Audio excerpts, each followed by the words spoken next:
and I actually prefer the white colour scheme. I think it makes the blue pop.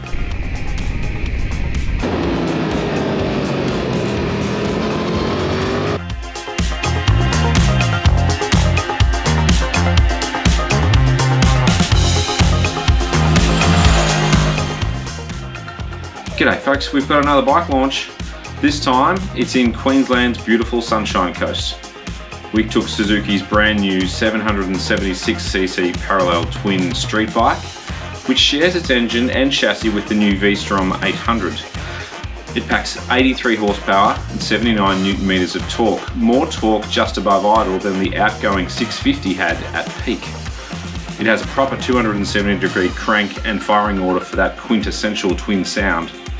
Bold, new styling in a brilliant and very Suzuki blue, with Suzuki's first ever stubby exhaust. It also has a bi-directional quick shifter as standard, 3 ride modes, 4 traction control settings including off, a great TFT dash, and plenty more to like. We started out day one on the road.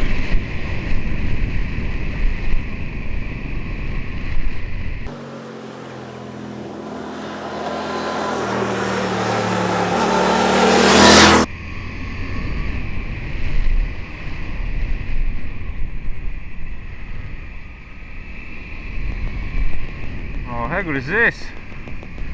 You'll be out there. I'm just going to keep going for a bit.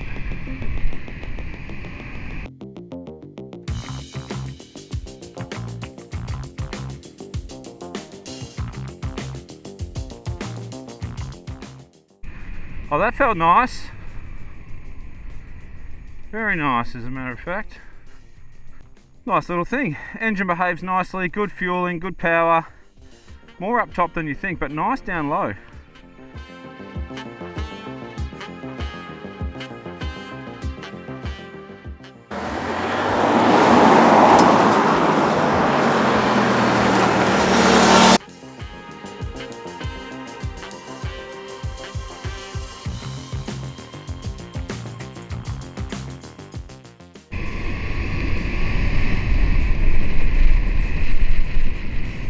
Yeah, that feels pretty good. Feels pretty good. We do like. That's the view. Why do they call this place the Sunshine Coast? Any ideas?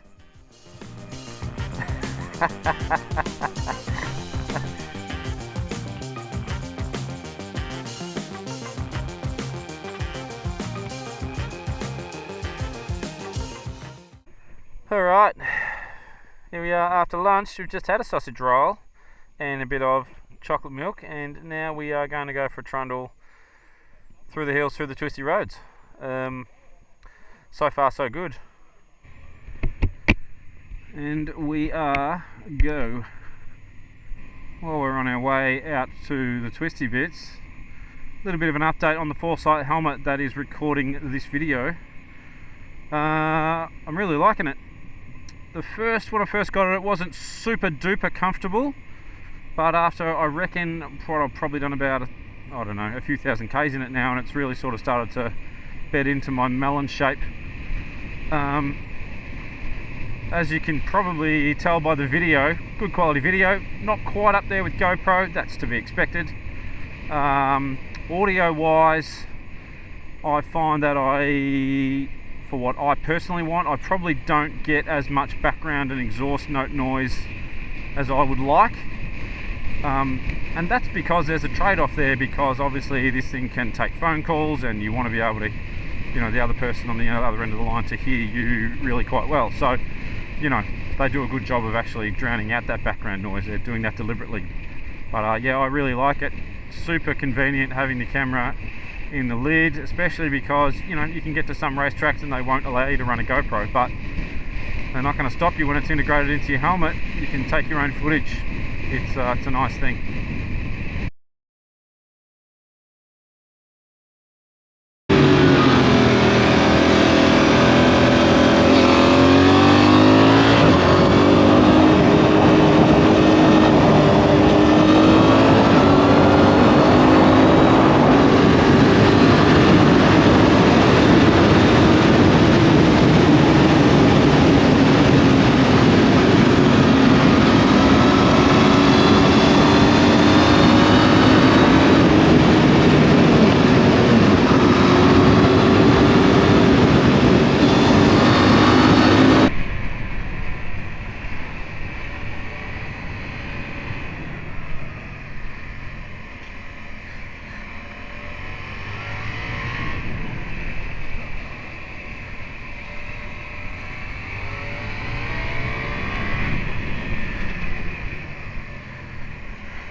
That's day one, our road loop in the bag. And my overall impressions are, firstly, that there's nothing that this bike does badly, but I think more importantly, there's a heck of a lot to like about the new GSX 8S. I'm going to refer to it as the 8S from here on in. Starting with the engine, really beautifully well fueled, smooth, flexible, great off the bottom, great mid-range. Love that engine. Gearbox as well, that quick shifter is perfect. And I actually prefer the white colour scheme. I think it makes the blue pop a whole lot more than the blue does. I'm probably in the minority there, but gee, there's a lot to like about this. I said when I rode the Hornet that I thought Yamaha have got a lot of homework to do because it was, you know, clearly better than the MT-07. Well, I think maybe Honda have some homework to do now as well. I think in most areas this is probably a better bike than the Hornet. Brakes are great. Handling wise, I think it maybe is the only area where the Hornet might be edging in front, and I think that's largely to do with the 180 rear tyre on this. It probably needs a little bit more input in the bars, but gee, other than that, it ticks all the boxes. The only thing that I would change is I would definitely put a pipe on it, let out a little bit more sound, and probably get a few more ponies out of that as well. But love it today. We're going to head to the track tomorrow and really push its limits a little bit more. We'll probably dial a little bit more rear preload on for that. But yeah, it was good fun today. We had a great time.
Well, that's even better with a little bit more preload.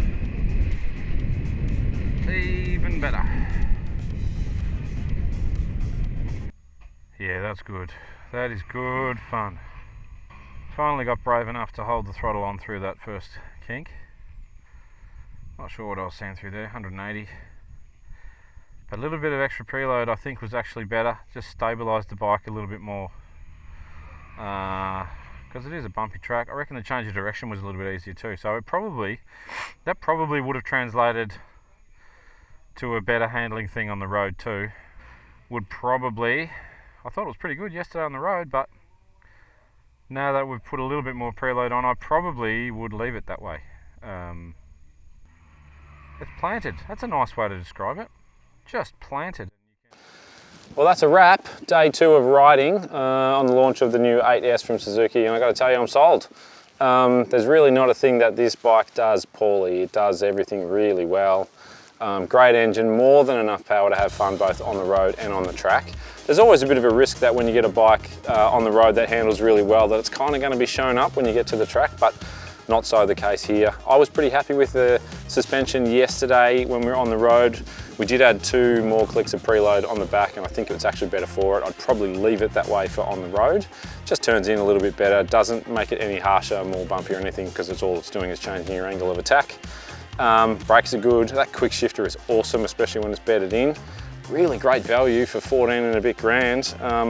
Suzuki deserve to sell a truckload of these, and I think they will. And one final thing, this bike remembers your traction control settings when you turn it off and on again. Thank the Lord. All bikes should be doing that by now, shouldn't they? But anyway, we like it a lot. How good are motorbikes?